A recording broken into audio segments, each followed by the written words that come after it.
भगवान के मार्ग में अग्रसर होना चाहते हो तो किसी की भी निंदा मत कीजिए।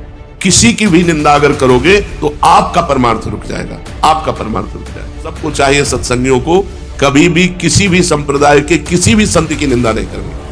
कोई भी जो भगवान को प्राप्त होता है वो उसी धरा को पहुंच जाता है, चाहे जहां से चले वो वहीं परमात्मा को प्राप्त हो जाता है। मेरा दृढ़ विश्वास है कि इस युग में भगवान के दर्शन पहले युगों से सरलता से होते हैं। 10,000 वर्ष एक पैर के अंगूठे के बल खड़े होकर दोनों हाथ उठा के, जो हम लोग 1 मिनट नहीं कर सकते, पैर के अंगूठे के बल खड़े होके दोनों हाथ उठा 1 मिनट नहीं कर सकते, वो 10,000 वर्ष मंत्र जपते हुए तब कहीं करदम जी को भगवान का दर्शन हुआ था। या 10,000 वर्ष है ही नहीं जिंदगी में, 70-80 वर्ष के खेल है हमारा। इसमें अगर हम निरंतर नाम जप कर लें तो बिना किसी तपस्या के भगवान के दर्शन। मेरा विश्वास है कि इस कलयुग में भगवान के दर्शन बहुत सरल हैं, सहज हैं, पहले युगों से भी। आजकल लोग प्रायः संत महात्माओं की निंदा करते हैं। इसका कारण क्या है? जो विषयासक्त हैं, जो कामनाग्रस्त हैं, जो अज्ञान विमोहित हैं, वो अपनी मंद बुद्धि की कसौटी पर संतों को कसा करते हैं।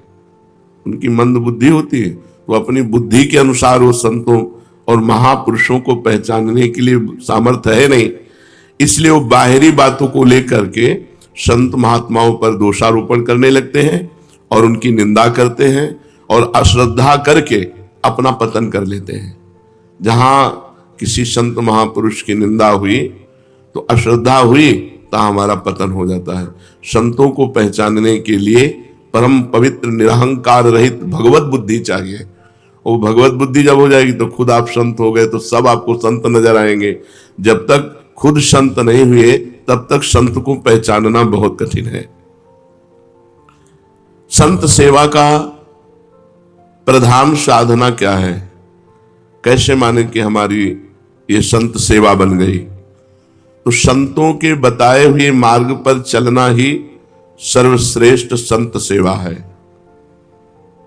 उत्साह के साथ, विश्वास के साथ जो संत भगवान ने आदेश कर दिया बस वैसे हम चलें, यही सबसे आज्ञा समन सुसाहिब सेवा।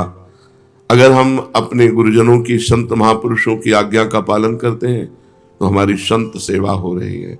अब वो आज्ञा वो जो दे दे, आप सोहनी लगाओ, आप पोछा लगाओ, आप आरती करो, आप पाठ करो, आप नाम जप करो, आप अमुक, जो प्रभु आज्ञा जेहिका जस आई, सो तेहि भांति रहे सुख लाई। स्वामी की जैसी आज्ञा हो उसमें ननुनच न करते हुए उनकी आज्ञा का पालन करने से ही भगवत प्राप्ति हो जाएगी, संत सेवा बन जाएगी, उनकी आज्ञा का पालन करना। संत महापुरुषों के विचारों, उनके भावों, उनके उपदेशों को समझना चाहिए और उसी का पालन करना चाहिए। वो जो विचार अपने प्रकट करते हैं, भाव प्रकट करते हैं, उपदेश देते हैं, उसका पालन करना सबसे बड़ी सेवा है। अगर ये सेवा नहीं हो रही तो भोजन दे दिया, वस्त्र दे दिया और भी, ये कोई खास सेवा नहीं। उनकी आज्ञा का उल्लंघन कर दिया और उनको रबड़ी पवा रहे हो तो सच्चे संतों को ये अच्छा नहीं लगेगा। आप कुछ और नहीं कर रहे, बस उनकी जो आज्ञा है उसी आज्ञा पे चल रहे हैं, इतने में ही वो प्रसन्न हो जाएंगे। क्या सच्चे संत में श्रद्धा होने पर ही उनके संपर्क से लाभ होगा? पहली बात तो सच्चे संत का मिलना बड़ा दुर्लभ है। गीता में भगवान कहते हैं वासुदेवा सर्वमिति सा महात्मा सुदुर्लभा। जो पूरे जगत में भगवान वासुदेव को देख रहा है वो महात्मा बड़ा दुर्लभ है। अब बड़ी खींचतानी समाज में चलती है। कोई किसी संप्रदाय के संत की खींचातानी कर रहा है, कोई किसी की कर रहा है, कोई किसी की कर रहा है, और उनकी जिनकी खींचातानी की जा रही उनके पक्ष की उनकी कर रहे हैं। अब दोनों की सुन के लगता सत्य कौन है? सा महात्मा सुदुर्लभा, जो सब जगह एक भगवान को देखता है। ये ऐचा घसीटी, एक दूसरे की निंदा, कलयुग का बहुत बड़ा प्रभाव बढ़ रहा है। किसी भी प्राणी के अंदर यदि एक बात आ गई कि वो परमात्मा सर्वत्र विराजमान है और वो भजन कर रहा है तो वासुदेवा सर्वमित सा महात्मा, भगवान उसको महात्मा कहते हैं, सा महात्मा सुदुर्लभा। किसी संत का अनादर किसी संत की वाणी के द्वारा मुझे तो समझ में नहीं आता। भगवान ने संत की परिभाषा बताई है, सा महात्मा, वो महात्मा है जो वासुदेवा सर्वमिति। तो हम सबसे प्रार्थना करना चाहते हैं, यदि आप अपना परमार्थ बचाना चाहते हो, भगवान के मार्ग में अग्रसर होना चाहते हो, तो किसी की भी निंदा मत कीजिए। किसी की भी निंदा अगर करोगे तो आपका परमार्थ रुक जाएगा, आपका परमार्थ रुक जाएगा। जो दूसरों का हित कर रहे हैं, जो निर्विकार हैं, हम लोग पाषाण से भी भगवान प्रकट करने वाले हैं। हम सनातन धर्मावलंबी पत्थर से भी भगवान प्रकट कर लेते हैं। तो फिर जिसने हमारे भगवान को भजा, उनकी हम चरण वंदना क्यों नहीं करते? जो भगवान को भजे, भगवान को हमारा सर झुकना चाहिए। हम ये नहीं कहते कि तुम वहां जाओ, लेकिन उनका नाम आते ही आदर के सहित हम निंदा किसी। एक बार कोई राम बोले तो तुलसीदास जी कहते हैं, तुलसी जाके मुख से धोक्यो निकसत राम, ताके पग की पग तली मोरे तन की चाम। और वो राम को भजकर राममय हो गए। आप क्या समझते हो? थोड़ा सा आप धार्मिक बुद्धि को अध्यात्म में जोड़िए। अध्यात्म का तात्पर्य सर्वत्र विराजमान परमात्मा में एकाकार बुद्धि, तो आपको समझ में आ जाएगा। अरे क्रूर पापी में भी भगवान देखना है, फिर जो भगवानमय हो गए हैं उनकी निंदा स्तुति। तो ये जो संतों की निंदा करते हैं, ये अपनी मानसिकता को दिखाते हैं। तो हम सबको चाहिए, सत्संगियों को, कभी भी किसी भी संप्रदाय के किसी भी संत की निंदा नहीं करनी। कोई भी जो भगवान को प्राप्त होता है वो उसी धरा को पहुंच जाता है, चाहे जहां से चले वो वही परमात्मा को प्राप्त हो जाता है। जो सच्चे संत हैं, तो तुम्हारी श्रद्धा हो या ना हो, उनका प्रभाव बदल देगा। और अगर कहीं श्रद्धा कर लो तो बहुत जल्दी काम बन जाएगा। पर श्रद्धा ना करने से, जैसे आप सोए हुए हो, सूर्य उदय हो गया है पर आपको भान नहीं है, पर जब आंख खुलेगी तब आपको सूर्य का प्रकाश दिखाई देगा। ऐसे सच्चा संत मिल गया है पर आपका परिवर्तन नहीं होगा। परिवर्तन तब होगा जब श्रद्धा की आंख खुलेगी, तब आपको प्रकाश दिखाई देगा। अगर हम श्रद्धा पूर्वक किसी संत का सेवन करें तो बहुत जल्दी परिवर्तन हो जाएगा। और अगर अश्रद्धा से भी सेवन करें तो श्रद्धा आ जाएगी, धीरे धीरे श्रद्धा आ जाएगी। पर किसी संत की बाहरी परिवेश से हम किसी संत की आंतरिक स्थिति को नहीं जान सकते। बाहरी परिवेश उनका संसारिक हो सकता है, लेकिन अंतर में उनकी बहुत ऊंची स्थिति हो सकती है। अंतर की स्थिति को कोई अंतर वाला ही जान सकता है। संतों को एकांत में रहकर मौन साधना करना ठीक है या लोक कल्याण के कार्य करना ठीक है? एक महात्मा परम सिद्ध शक्ति संपन्न एकांत में रहता है, लेकिन वहीं से जगत का मंगल करता है। सर्वे भवन्तु सुखिनः, सर्वे सन्तु निरामयाः, सर्वे भद्राणि पश्यन्तु मा कश्चित् दुःखभाग् भवेत्। उसके इतनी जोर की ऊर्जा शक्ति होती है पूरे संसार के कल्याण करने के लिए। उनके शरीर से परमाणु निकलकर जगत मंगल करते रहते हैं। अगर ऐसे संत ना होते ना, तो जितना पापाचरण हो रहा है ना, तो भस्म हो जाए। ऐसी ऐसी मिसाइलें बनी है कि प्रांत का प्रांत आग लग जाए, नष्ट हो जाए। 25-100 किलोमीटर दूर तक मार करने वाली, अब जरा सा बुद्धि खराब हो जाए तो प्रांत का प्रांत नष्ट हो जाए। और होंगे, अभी भजन हो रहा है, अभी भगवत शांति का प्रचार प्रकाश संतों से हो रहा है। कुछ प्रचार कर रहे हैं, कुछ प्रकाश कर रहे हैं। एकांत में जो बैठकर तो उनका प्रकाश होता है, उनके परमाणु जाते हैं और हर जीव के पापों का नाश करते हैं। एक है कि जो एकांत में बैठ करके खूब भजन करते हुए शक्ति संपन्न होकर जगत का मंगल करते हैं, और एक है जो भजन करते हुए दूसरों को उपदेश देते हुए दूसरों का मंगल कल्याण करते हैं। अगर दोनों को तौला जाए तो पहले वाला श्रेष्ठ निकलेगा। अगर दोनों का तौला जाए कि कल्याण दोनों में से किसके ज्यादा होंगे, तो उसके ज्यादा होंगे जो एकांत में बैठकर भजन कर रहा, मौन, कभी बोला नहीं, पर उसमें जो भजन के परमाणु है वो जीवों का परम मंगल कर देंगे। जीवन मुक्त पुरुष महापुरुषों के द्वारा जो कर्म होते हैं, क्या वो पाप पुण्य जैसे होते हैं? जैसे एक संसारी आदमी काम करता है, अच्छा तो पुण्य हो गया, बुरा तो पाप हो गया। तो जीवन मुक्त पुरुषों के द्वारा जो कार्य संपादन होता है, तो क्या वो शुभ अशुभ की तरह होता है, पाप पुण्य की तरह होता है? तो कह रहे महापुरुषों के द्वारा जो क्रिया होती है उसे कर्म संज्ञा दी ही नहीं जाती, उसे लीला कही जाती है। लीला है, वो गंगा स्नान कर रहे हैं तो उनकी लीला है, और नाली में स्नान कर रहे हैं तो उनकी लीला है। उसको कर्म संज्ञा नहीं दी जाती।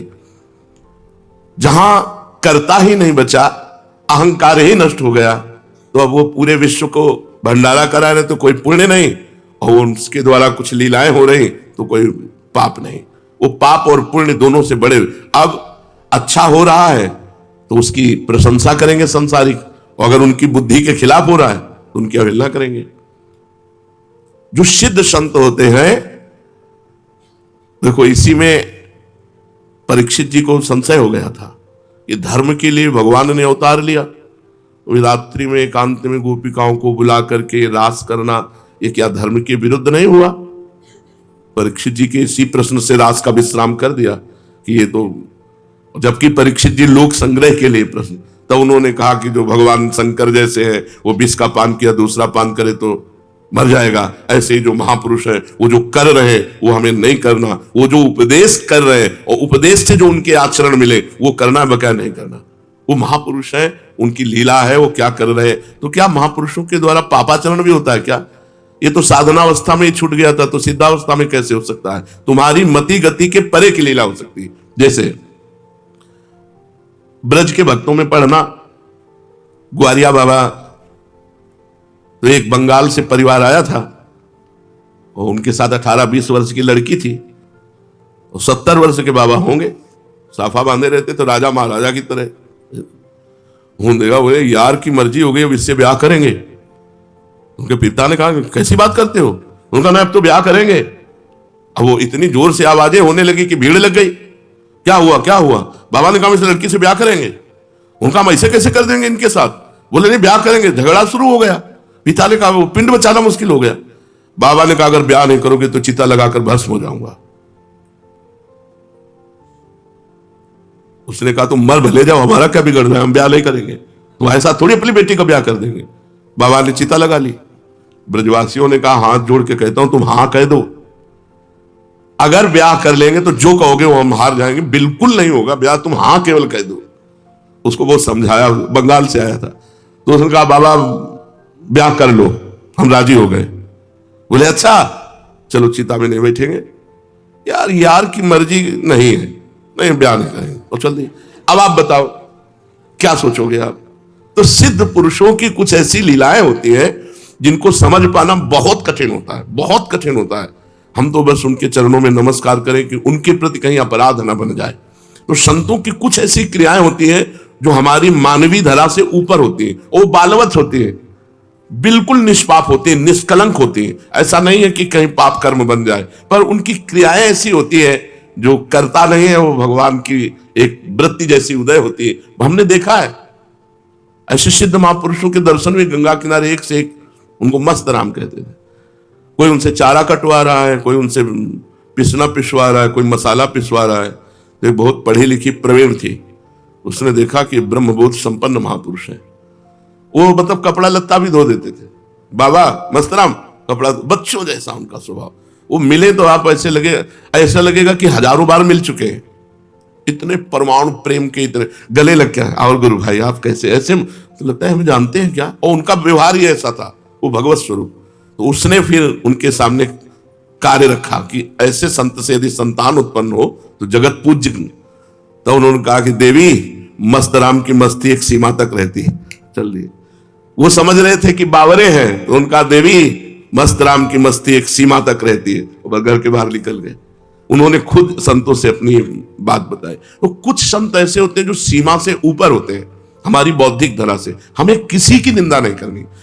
संतों के कहा जाता है चरण स्पर्श से ज्यादा पावर मिलता है। अगर चरण स्पर्श न करावे तो उनकी चरण रज ले नहीं, कोई भावुकता नहीं। संतों के शरीर से भागवतिक परमाणु निकलते हैं, क्योंकि हर समय भजन में रहते हैं। तो हाथों की अंगुलियों के पूर्वों में आगे, और चरण तलवे में, और चरण के अंगूठे अंगुलियों में, यहां से विशेष ऊर्जा शक्ति निकलती उनकी भजन की। इसीलिए विद्युत परमाणु जैसा काम करती चरण रज, बिजली जैसा काम। क्योंकि तलवे में और चरण के अंगूठे में वो स्पर्श हुई चरण रज विशेष। पैर छूने से लाखों गुना लाभ चरण रज से मिलेगा। उनकी चरण का चिन्ह बना। चल रहे हैं आगे, कहीं ऐसा सौभाग्य हो कि पानी है, मजा आके गए, चरणामृत सीधे मिल रहा है, चरणामृत। अपने तो बहुत सौभाग्य कई बार ऐसे मिले हैं। पैर के अंगूठे में सबसे ज्यादा परमाणु होते हैं संतों के, अर्थात जहां जहां संतों के चरण स्पर्श होते हैं वहां वहां की रज पूरे शरीर के विद्युत को उस रज में, उनके शरीर में जो ऊर्जा शक्ति भजन की वो उस रज में, इसलिए उस रज का। और यहां वृंदावन की रज तो महारानी जी की चरण रज है। सद्यो वसीकरण चूर्ण मनंत शक्तिम तम राधिका चरण रेणु मनुष्मरामी। रोज चरण वंदना वृंदावन की करके और रज लगावे, बहुत लाभ प्राप्त होगा। जो रोज रज का सेवन करता है उसके अंदर भागवतिक परमाणुओं का समावेश हो जाता है और वो परम पवित्र हो जाता है। ऐसा कोई तीर्थ से भी पवित्रता नहीं मिलेगी जैसा भक्तों की चरण रज से। भगवत दर्शन का सर्वोत्तम उपाय क्या है? भगवान के दर्शन करने का सर्वोत्तम उपाय क्या है? भगवत दर्शन का सरल और सर्वोत्तम उपाय दिन रात उनके नाम का जप करो और एकांत में रो, भगवान मिल जाओ। दिन रात नाम जप करो और भगवान के रुदु शुश्रम राजन कृष्ण दर्शन लालसा, बिन रोए किन पाइया प्रेम प्यारा बिन। लाडली जी ने राधा माधव चिंतन में लिखा हुआ है, एक गोपी ने पूछा श्री कृष्ण प्राप्ति का उपाय किशोरी जी क्या है? तो किशोरी जी ने कहा हमने तो केवल आंसुओं को ही समझा है, केवल आंसुओं को ही समझा है प्रीतम की प्राप्ति का उपाय। जो रो रो करके नाम जप करता है, पुकारता है, रोता है, भगवान उसको दर्शन देते हैं। दूसरे नंबर की बात है कि तुम दर्शन के लिए व्याकुल कितना हो। जब तुम्हें न खान पान अच्छा लगे, न सोना अच्छा लगे, कुछ अच्छा ही ना लगे, इतनी व्याकुलता कि जीना भी अच्छा नहीं लग रहा, ये जब मृत्यु प्रिय लगने लगे और जीना प्रिय लगने लगे, इतना विरह हृदय में आ जाए, इतनी व्याकुलता हृदय में आ जाए, उसी समय भगवान दर्शन दे देते हैं। पर पहला उपाय दूसरे उपाय की अपेक्षा ठीक है कि हमारे अंदर विरह भी नहीं है, व्याकुलता भी नहीं, जलन भी नहीं है, पर हम रात दिन नाम जप करते हैं तो अपने आप भगवान आकर दर्शन देंगे, पक्का। ना चाहो तो भी आके मिल जाएंगे। देखो मार्कंडेय जी भजन कर रहे हैं, चाह नहीं थी भगवान शंकर और पार्वती जी की, पढ़ के देख लो भागवत में, अपने आप आकर के दर्शन दिए। नर नारायण भगवान दर्शन दिए, सब दर्शन दे देंगे, खूब भजन करो। कहते हैं कलयुग में भगवान के दर्शन नहीं हो सकते, कलयुग है, इसमें साक्षात भगवान के दर्शन नहीं हो सकते। मेरा दृढ़ विश्वास है कि इस युग में भगवान के दर्शन पहले युगों से सरलता से होते हैं। 10,000 वर्ष एक पैर के अंगूठे के बल खड़े होकर दोनों हाथ उठा के, जो हम लोग 1 मिनट नहीं कर सकते, पैर के अंगूठे के बल खड़े होके दोनों हाथ उठा 1 मिनट नहीं कर सकते, वो 10,000 वर्ष मंत्र जपते हुए तब कहीं करदम जी को भगवान का दर्शन हुआ था। यह 10,000 वर्ष है ही नहीं जिंदगी में, 70-80 वर्ष के खेल है हमारा। इसमें अगर हम निरंतर नाम जप कर लें तो बिना किसी तपस्या के भगवान के दर्शन हो जाएंगे। कह रहे मेरा विश्वास है कि इस कलयुग में भगवान के दर्शन बहुत सरल है, सहज है, पहले युगों से भी। अन्य युगों के महापुरुष चाहते हैं कि कलयुग में मेरा जन्म हो जाए, थोड़े प्रयास से भगवान के दर्शन, रात दिन नाम, थोड़ा प्रयास है, 10,000 वर्ष वाला प्रयास, और 80 साल के हैं, 80 में 20-30 वर्ष तो सोने के रख लो, क्योंकि अधिकतर बाल्यावस्था ऐसी चली गई। अब जवानी में अगर होश आ जाए और नाम जप कर ले तो इसी से भगवत प्राप्ति हो जाएगी।